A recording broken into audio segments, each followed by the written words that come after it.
எல்லாருக்கும் வணக்கம். திருவாரூர் மன்னார்குடி சாலையிலேருந்து உங்கள் இன்ஜினியர் செந்தில்குமார் பேசிகிட்டு இருக்கேன். நம்ம வீடு 2021. இது 100 நாள் 100 வீடியோவில் 100வது வீடியோ. நம்ம இன்றைக்கி பார்க்க போகிற விஷயம் என்ன அப்படின்னா, இந்த கட்டுமான பொருட்களுடைய விலை ஏற்றம் இது எந்த காரணத்தினால இந்த மாதிரி இருக்குது, இந்த சூழ்நிலையை ஒரு ஹவுஸ் ஓனரோ இல்லை வீடு கட்டி கொடுக்கக்கூடிய இன்ஜினியரோ என்ன மாதிரி அணுகணும் அப்படிங்கிறத பற்றி நம்ம இந்த வீடியோவில் பேசலாம்.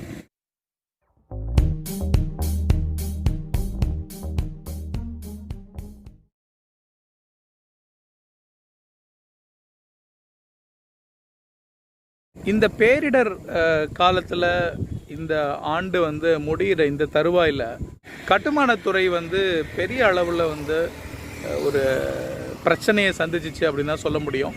ஏன்னா நிறைய இடங்களில் வேலை செய்ய முடியலை. வேலை செய்கிறதுக்காக நிறைய அந்த லேபர்லாம் இடம்பெயர்ந்து போகிறதும் அவங்க திரும்பி வர முடியாத சூழ்நிலையும் நிறைய நடந்து இது பெரிய அளவுக்கு பாதிப்பை ஏற்படுத்துச்சு அப்படின்னு சொல்ல முடியும்.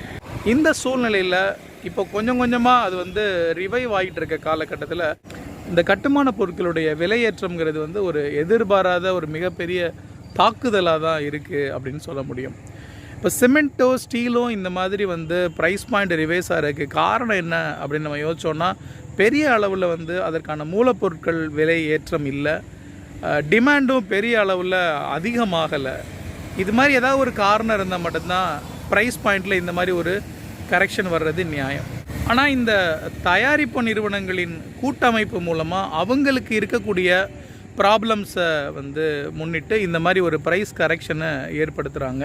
இப்போ உதாரணத்துக்கு சிமெண்ட் ஃபேக்ட்ரிலாம் எடுத்துட்டோம் அப்படின்னா, இந்த லாக்டவுன் டைமில் ஃபுல்லாக ஷட் ஆகி திரும்ப தான் எல்லாமே ரிவைவ் பண்ணாங்க. அந்த மாதிரி டைமில் அவங்களுக்கு ஏற்படக்கூடிய செலவு ரொம்ப ஜாஸ்தி அப்படின்னு சொல்ல முடியும்.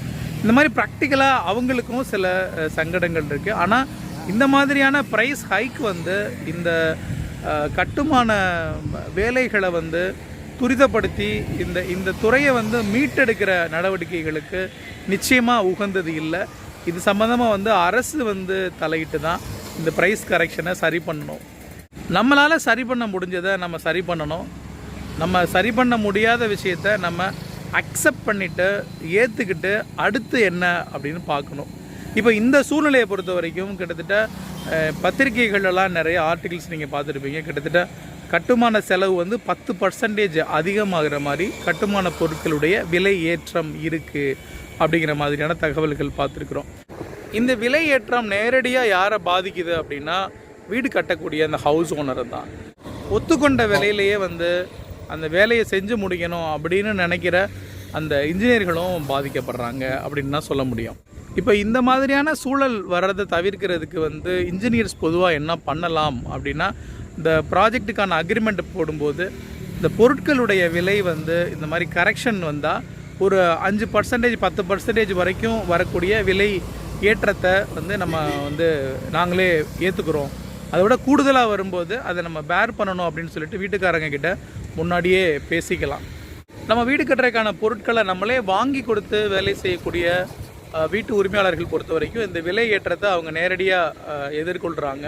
ஆனால் கான்ட்ராக்டில் ஸ்கொயர் ஃபீட் ரேட்டில் கொடுத்தவங்களுக்கு பொறுத்த வரைக்கும் இந்த விலை ஏற்றம் அவங்கள எந்த அளவுக்கு பாதிக்குது அப்படிங்கிறது அவங்க அந்த இன்ஜினியர் கூட போட்ட அக்ரிமெண்ட்டு, அதில் உள்ள டேர்ம்ஸ் அண்ட் கண்டிஷன்ஸ் அதை பொறுத்து இருக்குது. ஆனால் இந்த மாதிரி ஒரு எதிர்பார்க்காத இந்த மாதிரியான விலையேற்றம் இருக்கும்போது அந்த சூழ்நிலைக்கு தகுந்த மாதிரி ஹவுஸ் ஓனர்ஸும் அந்த விலையேற்றத்தில் உள்ள அந்த வித்தியாசத்தை கொஞ்சம் பகிர்ந்துக்க முன் வந்தால் நல்லாயிருக்கும். நாளைக்கு பிறக்கக்கூடிய 2021 நமக்கு புது நம்பிக்கையை கொடுக்கும், புதிய வாய்ப்புகளை கொடுக்கும் அப்படிங்கிற நம்பிக்கையோடு தான் நம்ம எதிர்பார்த்துட்ருக்கோம். ஆனாலும் கூடுதலான இந்த பெருந்தொற்று இன்னொரு வடிவத்தில் வர்றதுக்கான வாய்ப்புகளும் இருக்குது. அதோட எண்ணிக்கையும் கொஞ்சம் கொஞ்சமாக அங்கங்கே தென்படுறதை நம்ம பார்க்குறோம். நம்ம தனிப்பட்ட முறையில் நம்ம லைஃப்பில் இன்னும் கூடுதல் கவனத்தோடு இருக்க வேண்டிய அவசியத்தை இந்த காலம் நமக்கு உணர்த்துது. வீடு கட்டக்கூடிய ஹவுஸ் ஓனர்ஸ் முன்னெப்போதையும் விட கூடுதல் முன்னெச்சரிக்கையோட ஒவ்வொரு விஷயங்களையும் அணுக வேண்டியதன் அவசியத்தையும் இந்த காலகட்டம் நமக்கு உணர்த்துது. கூடுதல் தகவல்களை தெரிஞ்சுக்கிறதும் அதுக்கு தகுந்த மாதிரி நம்மளை தயார்படுத்திக்கிறதும் தான் நம்ம கஷ்டங்களிலிருந்து வெளிவர ஒரே வாய்ப்பு. இந்த 100 நாள் 100 விஷயங்கள் நம்ம பேசியிருக்கோம். ஒவ்வொரு வீடியோலையும் ஏதாவது ஒரு விஷயம் வந்து நிச்சயமாக உங்களுக்கு கன்வே பண்ணணும் அப்படிங்கிறது வந்து என்னுடைய ப்ரைமரி ஒரு இன்டென்ஷனை வச்சு தான் இந்த வீடியோஸ் பண்ணோம்.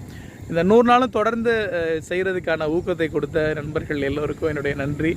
தொடர்ந்து அடுத்த ஆண்டில் இருந்து இன்னும் வெவ்வேறு வடிவத்தில் நம்ம தொடர்ந்து உரையாடுவோம். பிறக்கின்ற இந்த புது ஆண்டு உங்களுக்கு எல்லா வளங்களையும் கொடுக்கட்டும்.